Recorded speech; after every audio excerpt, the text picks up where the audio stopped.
We are now at the eastern edge of the Giza Plateau, and we are looking at Khufu's Valley Temple. This reconstruction is perhaps the most conjectural of all of the reconstructions of temple models at Giza.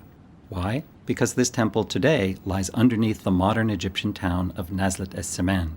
We only have fragments of some of the colossal blocks underneath the modern town to give us an idea of the actual location of this temple. Will we discover one day additional statuary of Khufu buried in the vicinity? We pass by reconstructions of some of Khufu's funerary boats, of which there were originally 5, coming from 5 boat pits surrounding the pyramid on the east and south sides. And eventually we come into the temple proper. Here we have reconstructed aspects of the mummification ritual for the deceased body of the pharaoh.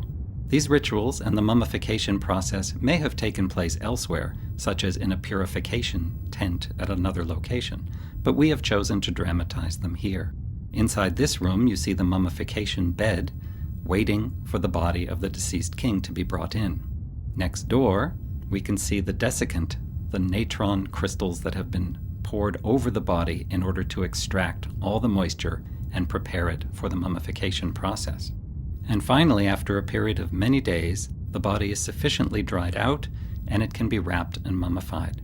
So in this chamber, with the supervisory priests looking over the body, we see the finished product wrapped in bandages and ready for burial, and various mortuary equipment stands on the shelves nearby.